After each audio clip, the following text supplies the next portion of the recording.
Welcome to Movement Monday. I'm Dr. Jason, everybody's favorite chiro, and I'm out here trying to help you to move. By the way, if you like the video and subscribe to the channel, we can get you more content, so I appreciate that. And what we're going to do on Movement Monday today is work on some hip mobility. Now, I'll be the first one to tell you that I'm no guru, I'm not perfect. I've got a lot of issues, and one of them is hip mobility. And so I'm working through and sharing my experience with you so you too can benefit. And today we're going to be on the slider. So what you're going to want to do is hands on the floor, feet on the floor. I like to put my toes up like that so I've got some stability, but you can put your toes down as well. If the floor is too hard, you can definitely use a towel for comfort. And I've got really large feet, so I need 2 sliders. You may be able to do it with just 1. If you don't have sliders, you can definitely get a towel and do this on a hardwood floor. But what you're gonna do is you're gonna start out like so. I'm even gonna give myself a little more room, and you're gonna have your arms out at your side. You can put them on your hips. I kind of like out to the side, helps you to keep up midline. And you're gonna slide out like you're doing the splits, and then you're gonna pull it back. And so you're gonna go out, out, out, out, out, out, pull it back.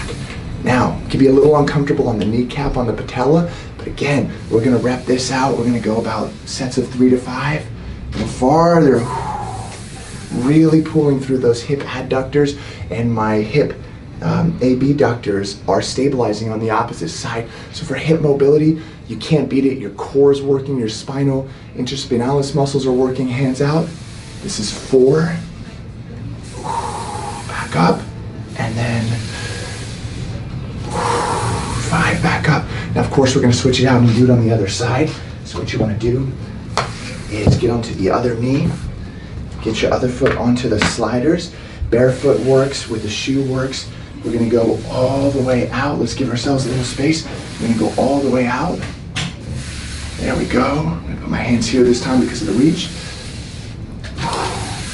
Really working to keep the pelvic tilt up rather than let it go like that. I know what you're thinking. You're like, wow, I had no idea Dr. J was so flexible. Neither did I. It's not easy, but I'm working reps of this to get that hip mobility. Now, once you do that a couple of times, you're gonna do 3 to 5 on either side. Now we're gonna go forward and backwards. So the next exercise, we're gonna be standing. We're gonna have, again, if you got big feet like me, on 2 sliders, some of you may be able to fit on just 1. We're gonna get into a position like this. We're gonna step back with 1 leg. We're gonna do a lunge, hands at your hips, hips up. Try to not do that anterior pelvic tilt. And we're gonna go forward, about as far as you can comfortably go, and then pull back. Your foot can stay in front of the other one. Forward, hips up, pull back. Forward into a lunge, hips up, chest up, pull back. Forward, pull back.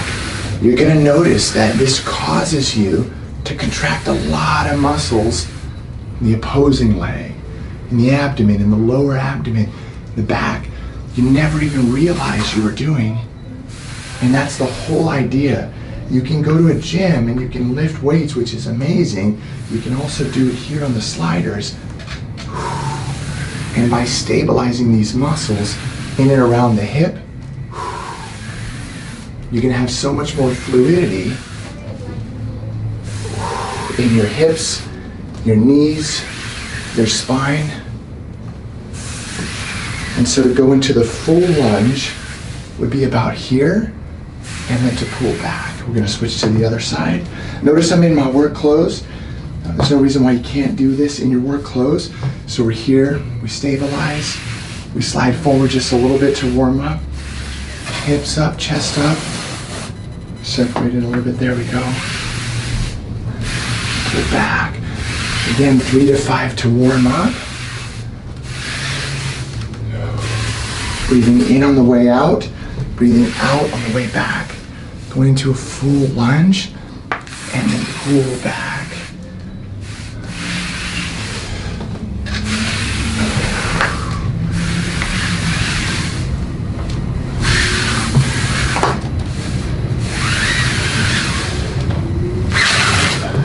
Hit a snag, and that'll show you that it's challenging. But again, to segment it out and modify it, all you're gonna do is go out a little bit. You might say, well, Dr. J, that's too hard, I can't do that. I feel you, that's okay. We're gonna hold on to a wall here. We're gonna go out and back. Forward and back. Forward and back. And you may get to the point where you go, you know, that's a little easy. I'm gonna go here, I barely need the wall. You can hold on with 2 hands. You even use the wall to pull yourself back. It's gonna help you so much. Now the next one we're gonna do is like we started out with. We're gonna go to the side, hands on your hips, as far as you can go. You see, I went a little too far for myself, so I'm gonna bring it back, here, here, out to the point where I can comfortably pull back, and I'm working my inner thigh muscles, I'm working my glutes, which are all hip stabilizers. Okay, have your hands out. And then to the other side. We're gonna start here together. Hands out, just a little bit. Hands at your hips. Back in. 3, 4. If you slip up a little bit, just get right back on the slider, and then a little farther.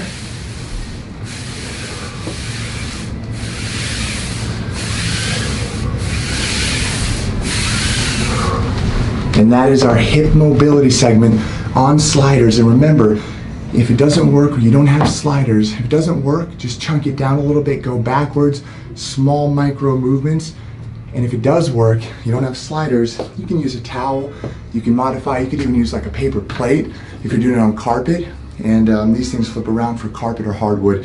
Let me know how you do in the comments below, and get that hip mobility, because your mobility is what's gonna help you as you get older to avoid major problems. I'm Dr. Jason, thanks for watching and subscribing.